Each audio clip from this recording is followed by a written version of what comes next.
My name is Denise Halloran, and I was 43 years old, standing at gate C14 in the Cincinnati Airport arrivals corridor, holding a bouquet of white ranunculus that had cost me $38 at the shop by the parking garage, when I watched my husband of 11 years walk out with his hand resting on the small of another woman's back.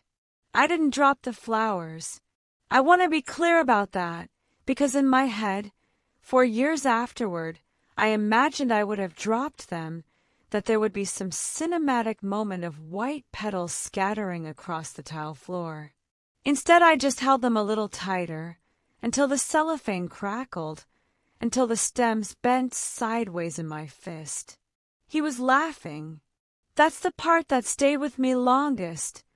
Not the woman's hand looped through his elbow, not her sundress that was entirely wrong for October, but the sound of my husband laughing in a way I hadn't heard directed at me in over a year.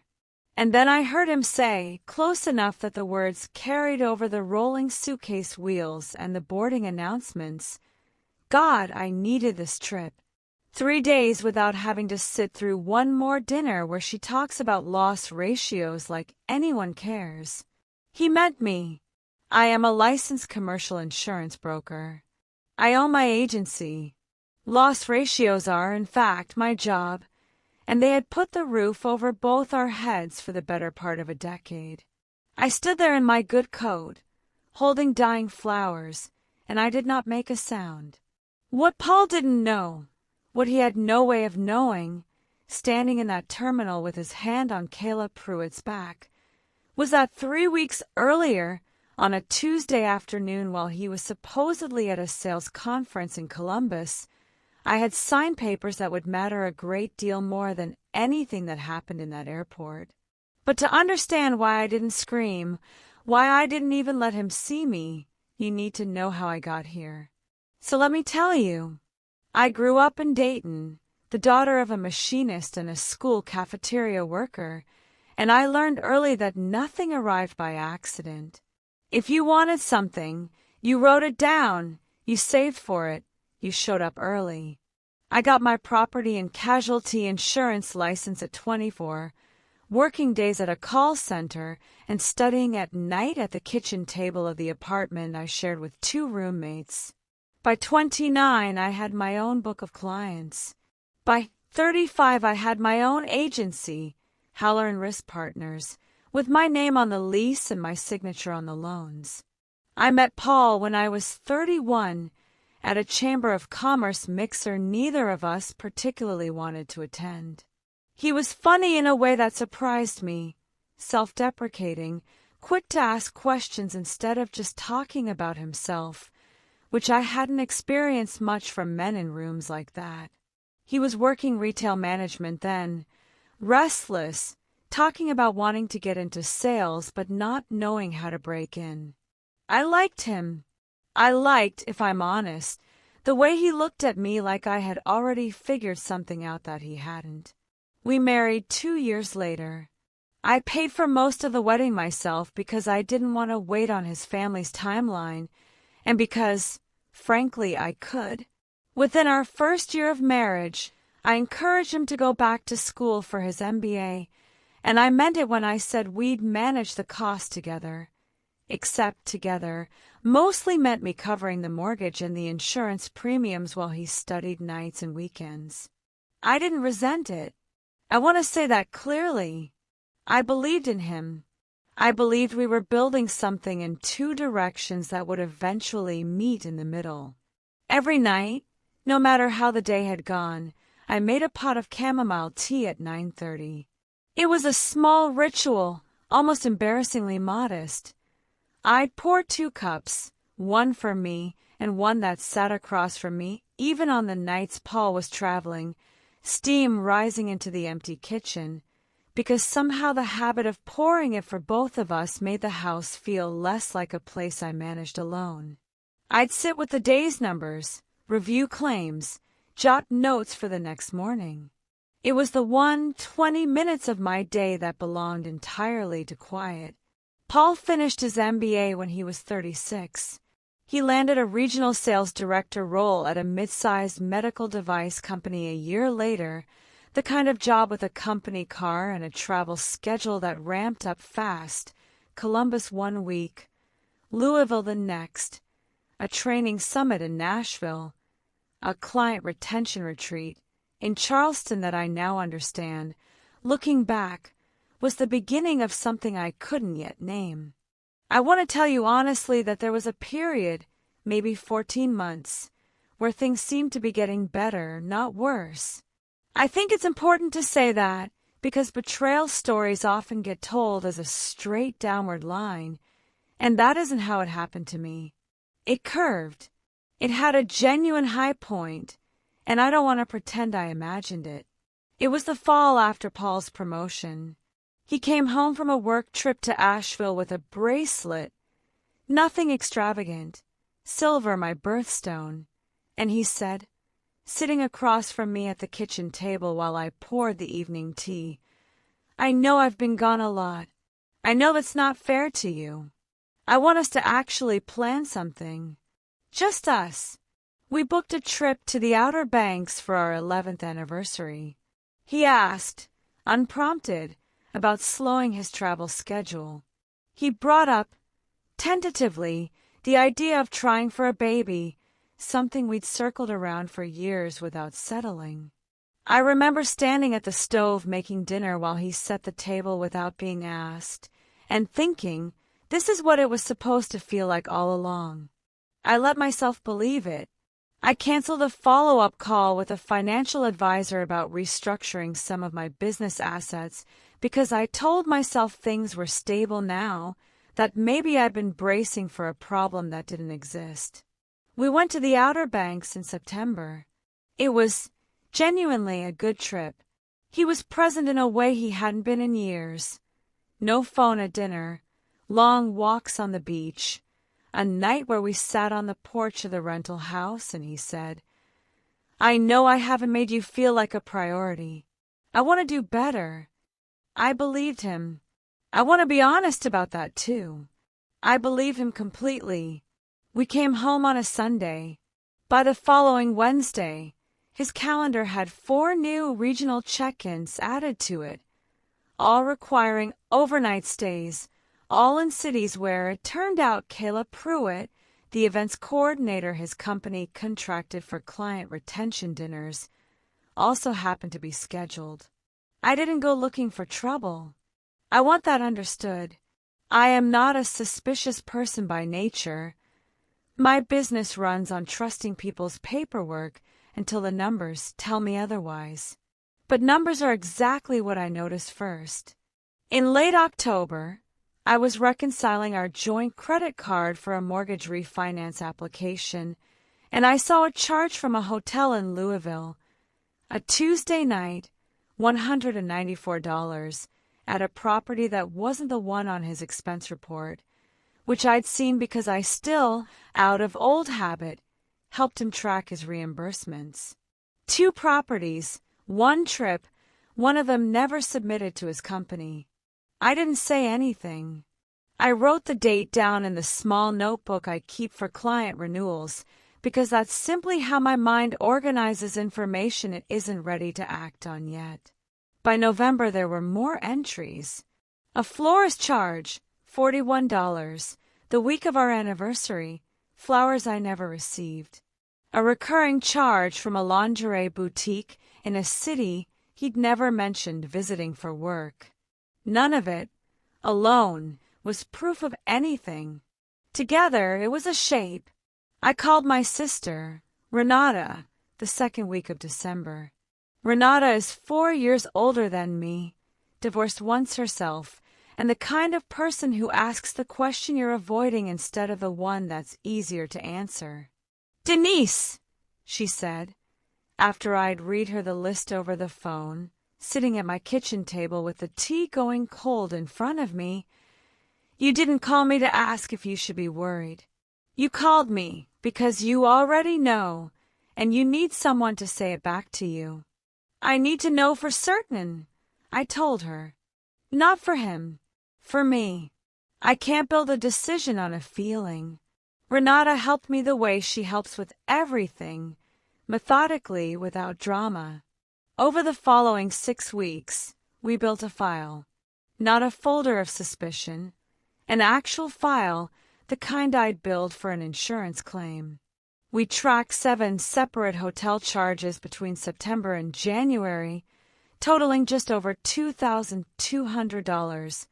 None of them reimbursed by his employer according to the expense reports I could still access through our joint online banking portal for 2 more weeks before he, apparently sensing something, switched banks for his individual account. We found a receipt for a bracelet, not the one he'd given me in the fall, a different one, from a jeweler in Lexington, charged 9 days before Christmas, that never appeared under our tree. Renata, who has a gift for these things, found Caleb Pruitt's public social media account and matched 3 of her location tags: a rooftop bar in Louisville, a coffee shop in Lexington, a resort in Charleston, to dates on Paul's travel calendar within a single day of each other 4 times. And there was one more thing, the thing that finally made it real in a way spreadsheets hadn't. In early February, I was in my car outside a client's office when Paul called me by mistake. A pocket call. His phone must have brushed against something, and I heard, faintly, his voice not talking to me, saying, "She's not going anywhere.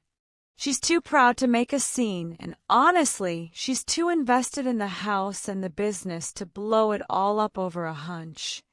Then a woman's laugh, close to the phone. Then the call cut off. He wasn't wrong that I wouldn't make a scene. He was wrong about everything else. Before I tell you what happens next, I want to pause for a second. If you're watching this, comment below and tell me what city or country you're watching from. I'm always amazed at how far these stories travel.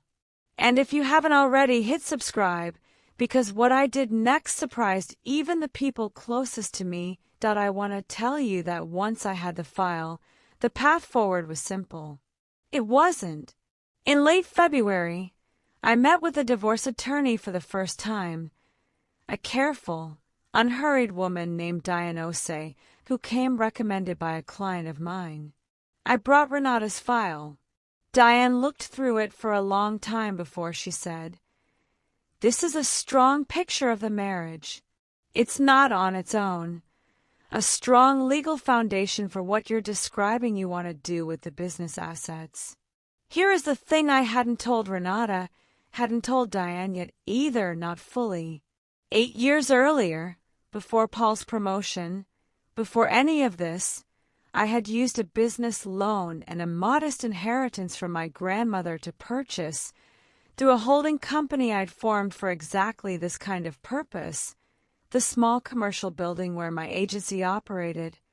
And later, when Paul's company needed satellite office space in our city, I had, without ever mentioning to Paul that I was the landlord behind the leasing company's name, quietly agreed to lease the 2nd floor to his employer. Paul had worked out of that building for 3 years. He had never once asked who owned it. I had never volunteered it. At the time, I told myself it was simply good business, keeping a stable tenant, and I suppose some part of me also knew that information like that, held quietly, is its own kind of insurance. Diane's concern was narrower and more urgent, because both the house and, on paper, some early capital in my agency had been touched by joint filings over the years. An aggressive attorney on Paul's side could argue for a claim on assets I considered entirely mine. If he senses this is coming, Diane told me, he will lawyer up fast, and men in his position sometimes get creative about what they think they're owed. That fear became real on a Thursday in March. I came home from a client dinner to find Paul sitting at the kitchen table, my kitchen table, where I poured tea every night for 11 years, going through a drawer of old files. Not my business files, those were at the office, but close enough that my pulse went sideways. "What are you looking for?" I asked. I set my keys down slowly. I did not raise my voice. Just paperwork, he said, not looking up. Insurance stuff. Thought I'd help you get organized. He had never once in 11 years offered to help me get organized.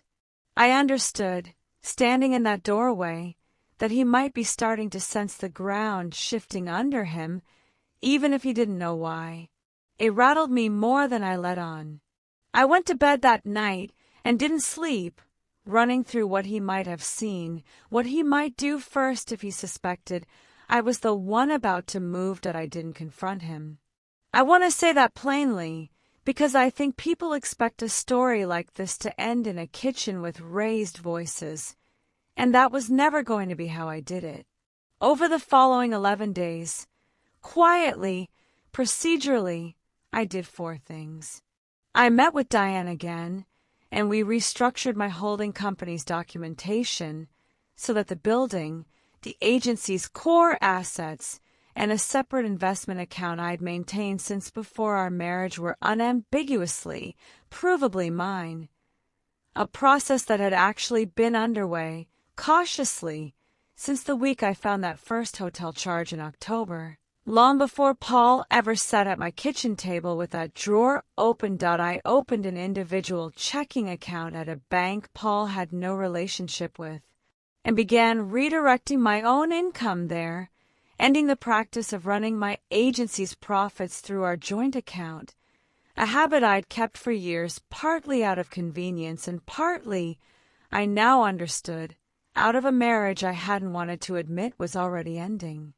I contacted the leasing manager, who handled the second-floor office on Paul's behalf, and, using my authority as the building's ultimate owner, declined to renew the lease for his company's satellite office, effective in 90 days, citing a legitimate need to reclaim the space for my own agency's expansion, which was, as it happened, also entirely true. I'd wanted that floor for years, and on a Tuesday afternoon in April, while Paul believed he was at a sales conference in Columbus, I sat in Diane's office and signed the initial divorce filing, along with the paperwork finalizing the asset separation we'd built. I remember the pen was cheap, a giveaway ballpoint with a law firm's name on it, and I remember thinking that 11 years should probably require a heavier pen than that, and then thinking that it didn't matter what the pen weighed. He had never once in 11 years offered to help me get organized.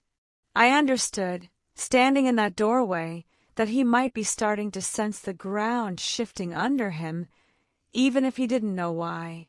It rattled me more than I let on. I went to bed that night and didn't sleep, running through what he might have seen, what he might do first if he suspected I was the one about to move. I didn't confront him. I want to say that plainly, because I think people expect a story like this to end in a kitchen with raised voices, and that was never going to be how I did it. Over the following 11 days, quietly, procedurally, I did 4 things. I met with Diane again, and we restructured my holding company's documentation so that the building, the agency's core assets, and a separate investment account I'd maintained since before our marriage were unambiguously, provably mine. A process that had actually been underway, cautiously, since the week I found that first hotel charge in October, long before Paul ever sat at my kitchen table with that drawer open. I opened an individual checking account at a bank Paul had no relationship with and began redirecting my own income there, ending the practice of running my agency's profits through our joint account, a habit I'd kept for years, partly out of convenience and partly, I now understood, out of a marriage I hadn't wanted to admit was already ending. I contacted the leasing manager who handled the second-floor office on Paul's behalf and, using my authority as the building's ultimate owner, declined to renew the lease for his company's satellite office, effective in 90 days, citing a legitimate need to reclaim the space for my own agency's expansion, which was, as it happened, also entirely true.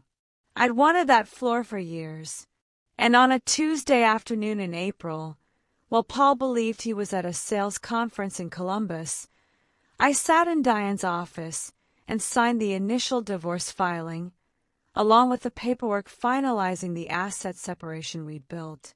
I remember the pen was cheap, a giveaway ballpoint with a law firm's name on it, and I remember thinking that 11 years should probably require a heavier pen than that, and then thinking that it didn't matter what the pen weighed. I didn't tell him that week. I let the filing sit, properly served through the process Diane had arranged. Time for the following month. And so when I decided 6 days later to surprise him by picking him up from what he'd told me was a returning flight from Nashville, a small, almost sentimental impulse, the kind of thing the old hopeful version of me still reached for, I stood at gate C14 holding those white ranunculus, and I watched him walk out with his hand on Kayla Pruitt's back, laughing about loss ratios, having no idea that the papers were already moving through the system behind him. Paul was served 2 weeks later, on a Thursday morning, at the medical device company's regional office, the very office on the second floor of my building. I hadn't engineered the timing for cruelty. It was simply where the process server found him, because that was, until the lease ran out, where he still worked. What I did engineer, deliberately, was the moment 3 weeks after that, at the Industry Association's Spring Gala, an event Paul and I had attended together for 6 straight years, an event where half the commercial real estate and insurance professionals in the region would be in the same ballroom, including several of Paul's own clients and colleagues, including, as it happened, Kayla Pruitt, who arrived on his arm like she had already won something. I hadn't planned to make a scene. I want to be precise about that. I had planned only to attend, as I did every year, as the owner of Halloran Risk Partners, a fact that half the room already knew and the other half was about to learn had a second layer to it. The moment came when the association's board chair, a man named Gerald Fitch, who had chaired the leasing committee for the downtown business district for a decade, stood at the podium to announce the year's Commercial Property Award for outstanding redevelopment of underused office space, and named the recipient as Halloran Risk Partners for the reclamation of the second-floor suite at 214 Danforth. He said, smiling, not knowing what he was walking into, and I understand the previous tenant on that floor is actually in the room tonight. The room laughed, politely, the way rooms do at things they don't understand yet. I watched Paul's face change in real time as he did the math, the building, the lease non-renewal, the woman standing at the podium accepting the award being his soon-to-be ex-wife. He came over afterward. Of course he did. Kayla trailing a step behind him, her champagne glass held a little too tightly. "You own the building," he said. "Not a question. I've owned the building for 8 years, Paul." I kept my voice level. I did not raise it. Around us, in a loose half-circle that had not entirely dispersed after the award, colleagues and clients, and 2 of his own regional managers were close enough to hear, and I did not lower my voice to spare him that. "You never told me. You never asked who your employer's landlord was. I didn't think it was my job to volunteer information you weren't curious enough to want. I set my own champagne glass down on a passing tray, the way I might set down a teacup at the end of a long evening. The way I understand it, you weren't especially forthcoming about things either. Louisville, Lexington, Charleston." Kayla's face went the color of the tablecloths. Paul said low, "Can we not do this here?" "We're not doing anything," I said. "I'm accepting an award for a building I own. You're the one who walked over." I turned and rejoined the colleagues I'd been speaking with before the award, and I let the 2 of them find their own way out of the ballroom, which they did, quickly, Kayla's heels loud against the divorce finalized in the fall. I kept the house, fully, uncomplicatedly mine, given the paperwork Diane and I had built. I kept the building. I kept the business, which grew, in the year after, by nearly 30%, partly from the added office space, partly, I suspect, from a version of me that had more room in her evenings to actually think. I'm 45 now. It's a Tuesday night in early spring, and I'm sitting at my kitchen table, the same table, though I finally replaced the chairs, a small, stupid, satisfying purchase I'd put off for a decade because it never felt like the right time. The window over the sink is cracked open, and I can hear a neighbor's sprinkler ticking against the grass outside. I have a mug of chamomile tea in front of me, steam curling up into the kitchen light, and across from it, there's no second cup. I stopped pouring one for an empty chair sometime last winter, not out of grief, just because I noticed one evening that I didn't need to anymore, and the noticing itself felt like a kind of arrival. Renata calls most Tuesdays around this time, and tonight she asks, the way she always does, how the agency's doing, and I tell her about the new hire I'm training, a sharp 26-year-old who reminds me a little of who I was at that age, hungry and precise and unwilling to wait for permission. I hear somewhere down the line that Paul's remarried. Kayla, as it turned out, moved on to someone else within the year, and by the time I heard any of it secondhand, I found I had to reach for whether I cared, and mostly didn't find anything there worth reaching for. I don't know if Paul ever loved me the way I believed he did for those good 14 months on the beach in September.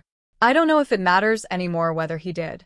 I know that I built a business with my own hands starting at 24 years old, that I own the roof over my head and the floor beneath my own office, and that none of that was ever something he gave me or something he could take away. I was worth something before he walked out of that terminal with his hand on someone else's back, and I was worth exactly the same amount after. Marble in the sudden quiet that had settled over that corner of the room.